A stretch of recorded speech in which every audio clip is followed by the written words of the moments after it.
Ini ya. Masih ada Bapak Ibu? Silakan Pak. Nah ini pengalaman saya itu, di depan saya itu ada rombongan Cina.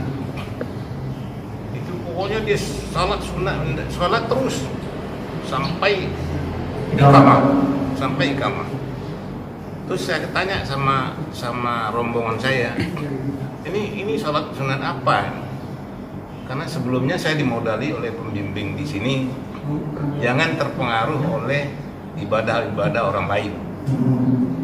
Nah saya tanya sama rombongan saya, ini gimana nih orang?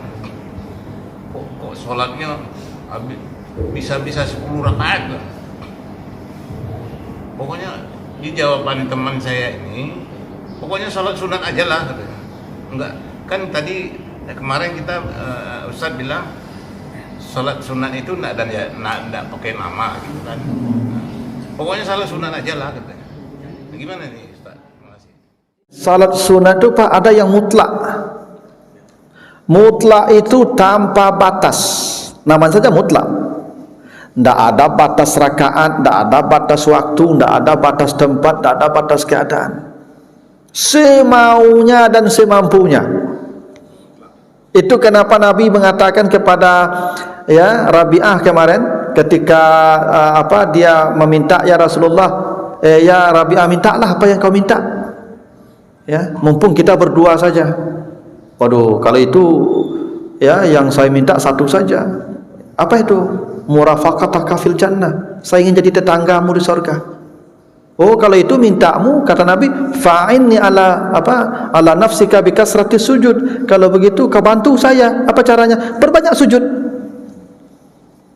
Perbanyak sujud itu perbanyak salat sunat. Jadi masuk itu tuh Pak. Dia panjang waktunya. Itu kan kalau panjang waktunya kan bisa macam-macam. Bisa berzikir, bisa berdoa, bisa istighfar, bisa baca Quran, bisa salat juga. Namanya salat sunat mutlak dan tidak ada nama.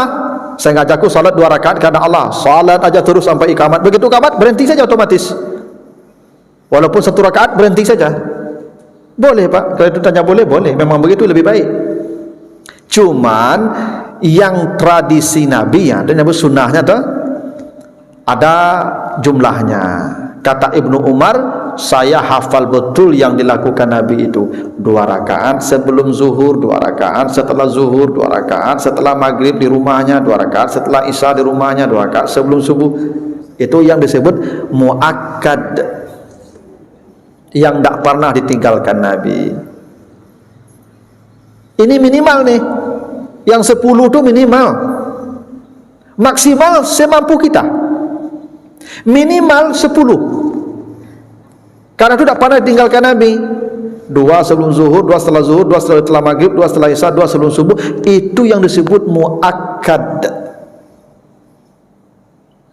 minimal yang tidak pernah Nabi tinggalkan dalam sehari itu 10. Tapi kadang Nabi salatnya 12, yang disebutkan dalam hadis Ummu Salamah, bahwa kata Nabi, siapa yang mengerjakan 12 rakaat sunat, Allah bangunkan istana di surga. Berarti Nabi ada kalanya 12. Tapi boleh jadi lebih, karena Nabi juga pernah berkata, Allah mengharamkan dijilat api neraka bagi orang yang salatnya 4 rakaat sebelum zuhur, setelah zuhur. Ada lagi 4 sebelum asar. Kata Nabi, salatlah kamu sebelum maghrib, salatlah kamu sebelum maghrib.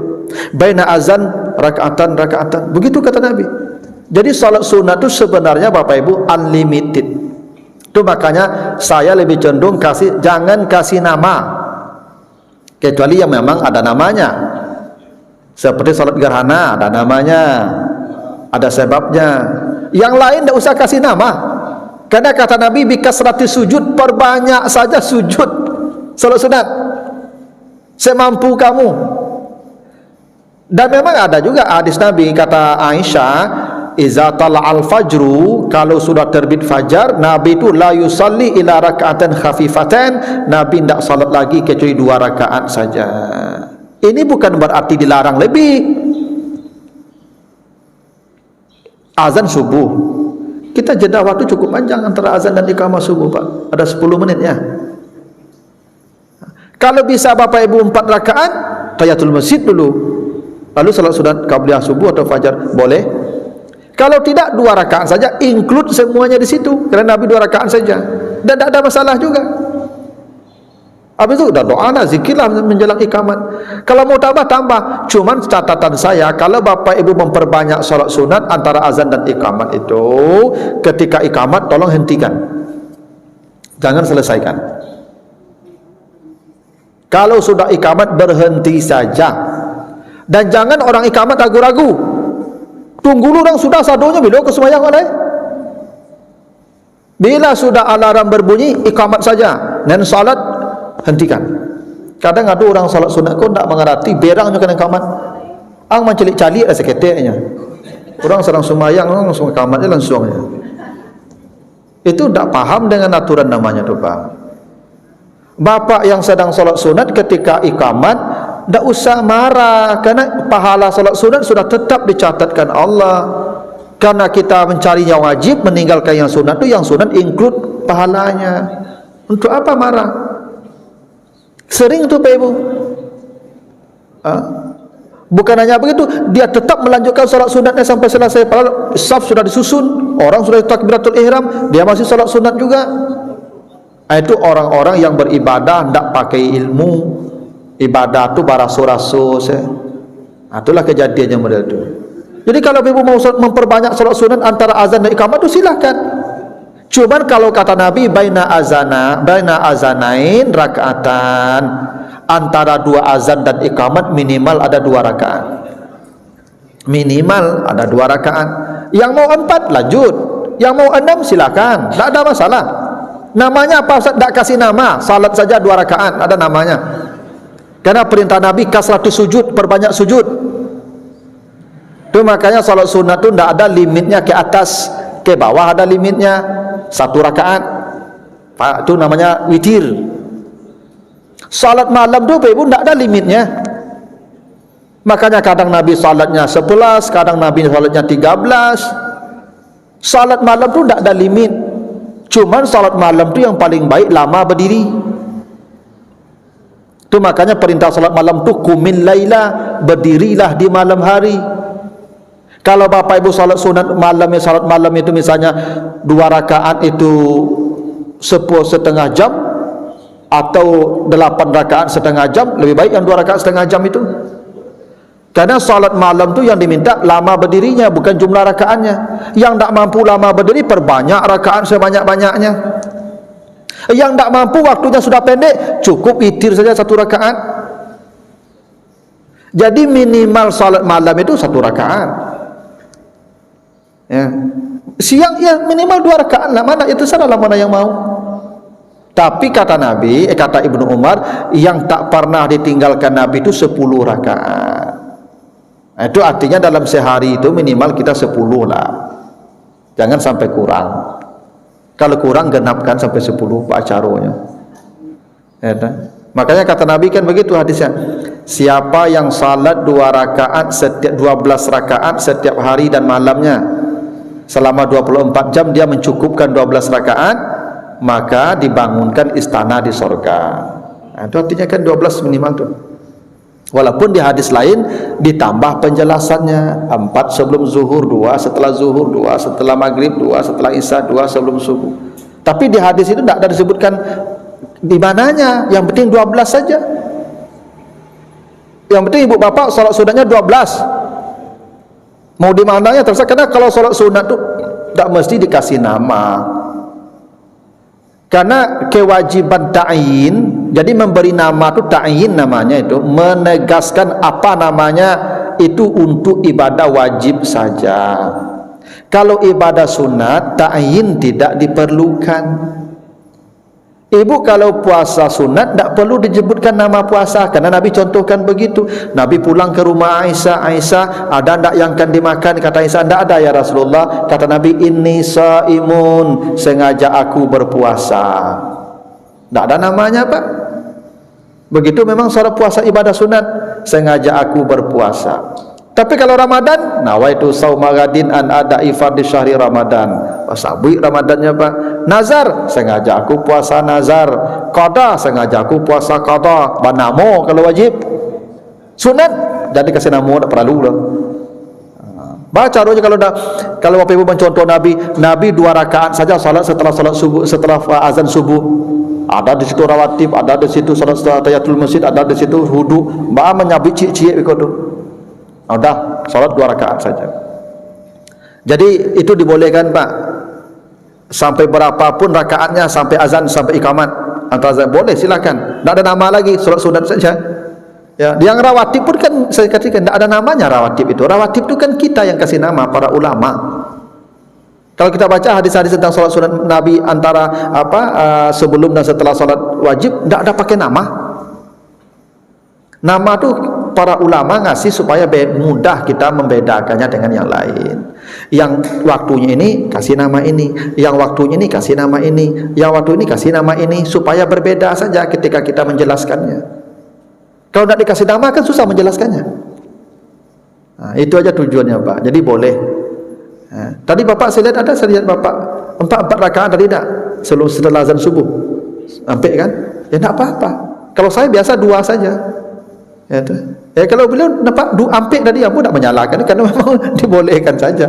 Minimal 2 rakaat tu. Maksimalnya ya sampai ikamat lah.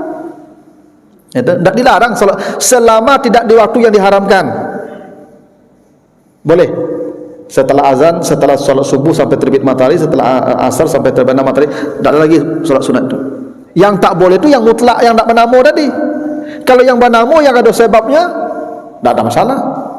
Misalnya saya terlambat, tadi saya terlambat, saya solat subuhnya tidak di sini, tapi Bapak Ibu nunggu saya ceramah subuh. Saya datang subuhnya saya di luar tadi di masjid di pinggir jalan tu. Saya solat sunat dulu. Karena ada ketentuannya, bila kamu masuk masjid jangan duduk. Saya ikut dari situ, saya boleh salat sunat. Ibu tak boleh salat sunat karena tak ada sebab. Yang tak ada sebab itu namanya mutlak. Yang ada sebab namanya muqayyad. Ada keterkaitan dengan keadaan tertentu. Itu. Begitu Pak.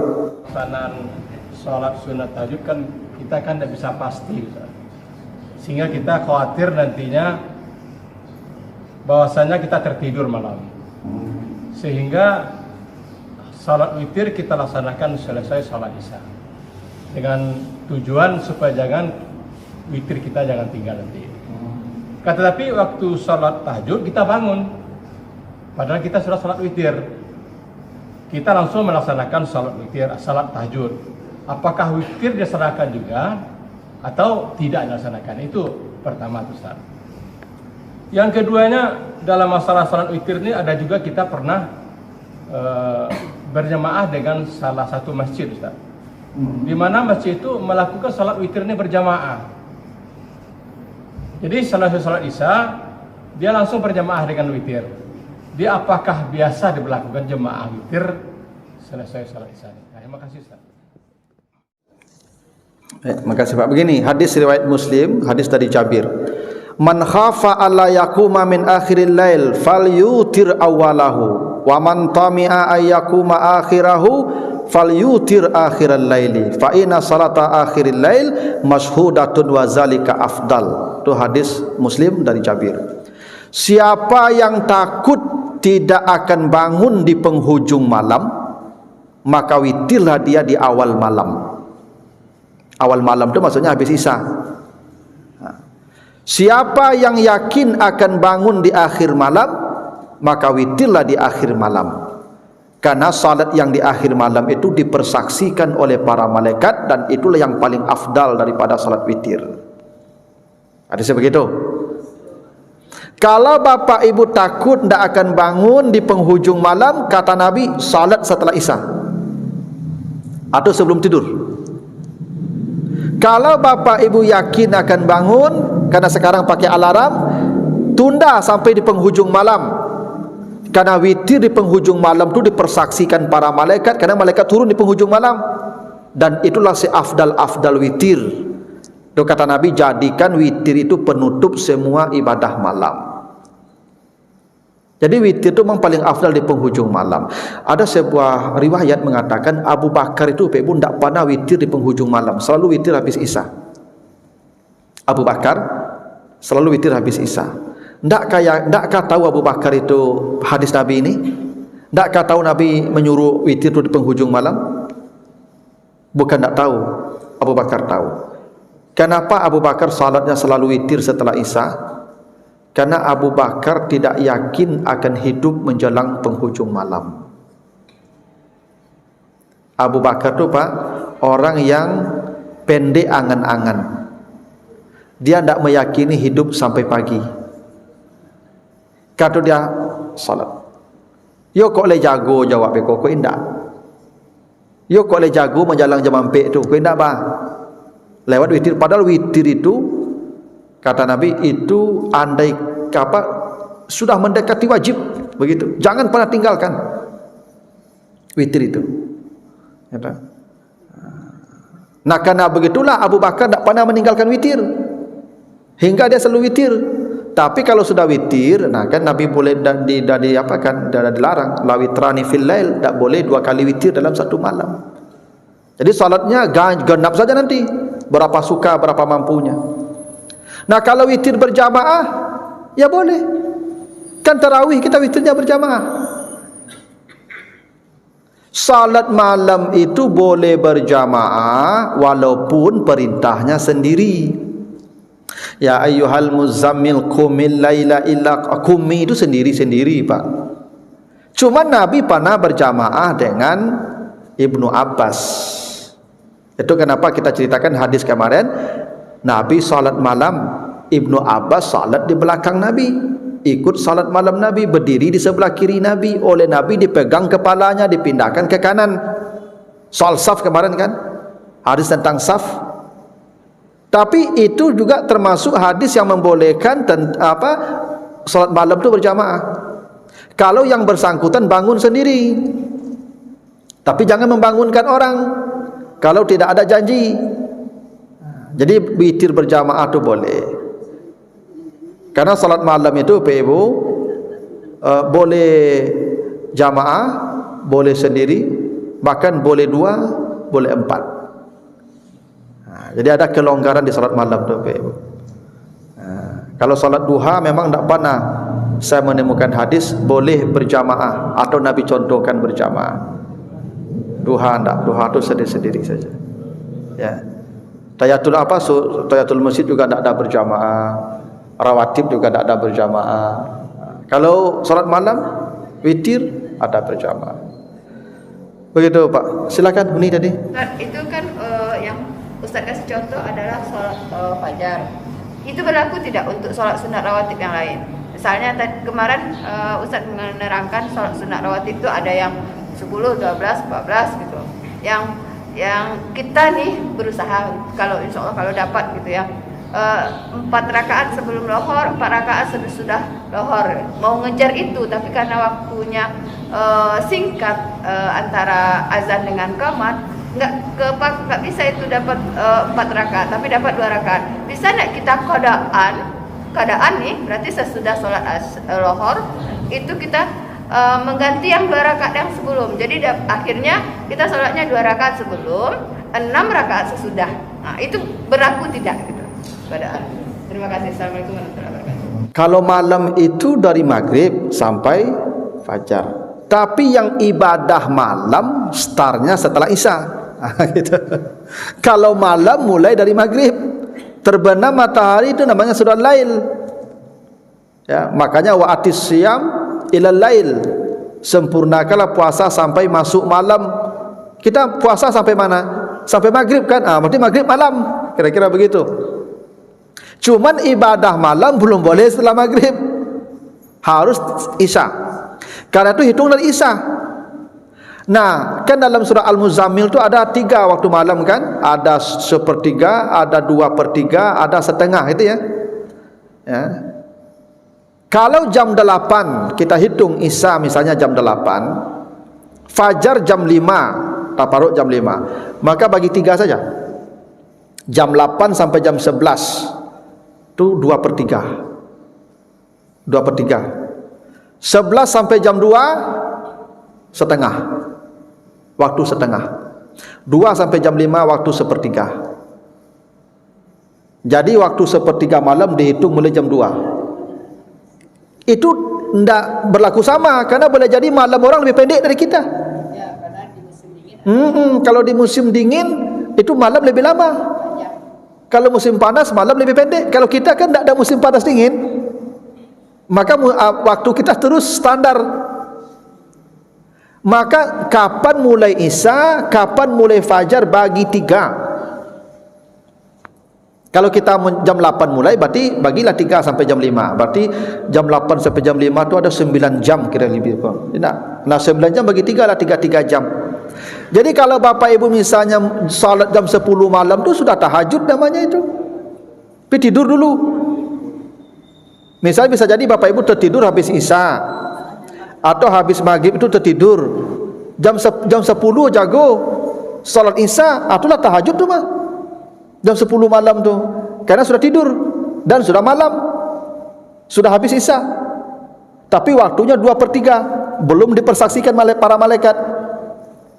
Yang setengah juga begitu sampai jam 1. Nah dari jam 2 ya, dari jam 2 ke bawah tu baru 1/3. Coba Bapak Ibu, mana yang paling berat bangunnya itu dari semua waktu itu? Oh, yang jam 2 ke bawah tu lah. Itu yang paling berat bangunnya, karena itu ya yang paling tinggi pahalanya, yang paling afdal. Karena tahajud itu artinya berjuang melawan kantuk dan dingin. Itu arti tahajud. Jadi bukan nama salat. Tahajud itu perjuangan kita melawan kantuk dan dingin, itu tahajud. Nah, itu kenapa perintah Al-Quran itu muzammil. Selimut lu. Kalau Bapak Ibu nak selimut, nak laluk lah, nak mulaluk mata tu salat jam 1 malam tu, nak mulaluk mata lah, itu tak tahajud namanya, tapi salat malam. Kalau tahajud harus berjuang melawan kantuk dan dingin. Ibu nak mulaluk mata, salat malam. Ibu laluk dulu tu jago, setelah laluk beda pahala tu mah. Yalah. Beda pahalanya kenapa? Karena jihadnya beda tu. Tak sama nilai jihadnya, maka dibedakan pahalanya. Kan ibadah tu nilainya ditentukan oleh tingkat sulit. Kenapa subuh paling besar pahalanya walaupun 2 rakaat dibandingkan zuhur, asar? Karena paling sulit. Paling sulit. Kenapa tahajud besar pahalanya? Karena sulit. Kenapa 2 rakaat di waktu fajar lebih besar pahalanya, pada rawatib ada 20 rakaat lebih? Paling sulit. Semua ibadah yang kesulitannya lebih, nilainya lebih. Pasti itu. Yang kesulitannya ringan, ringan pula nilainya. Begitu. Nah, begitulah dulu Bapak Ibu ya. Nanti kita lanjutkan, mudah-mudahan ada manfaatnya. Lebih kurang mohon maaf. Subhanakallahumma wa bihamdika asyhadu an la ilaha. Iya Pak, ya silakan Pak terakhir.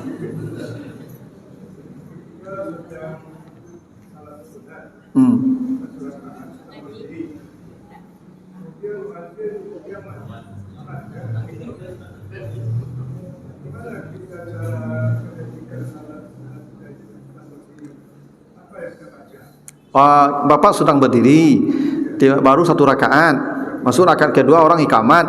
Bagaimana cara menghentikannya? Apa berjalan saja? Tak ada salam-salamnya. Salam tu kalau selesai tu, Assalamualaikum. Tak ada Pak berjalan saja. Apa turun tangan apa tu Pak berjalan lah batal tu. Tak ada salam-salam lah Pak. Jangan Pak sambil tagak Assalamualaikum, Assalamualaikum. Jangan. Pak berjalan saja. Gitu aturannya. Tak ada salam-salam. Salam tu kalau utuh, rukun syaratnya sempurna baru Assalamualaikum. Ini tak kan? Tapi pahala Pak sempurna. Pahala tetap sempurna Pak. Allah Maha Rahmat. Jangan Pak kira kecewa jadi sudah sama yang baru. Jangan kecewa Pak. Pahala itu bukan pada amal, pada niat. Gitu Pak. Baiklah Bapak Ibu ya. Terima kasih banyak. Assalamualaikum warahmatullahi wabarakatuh.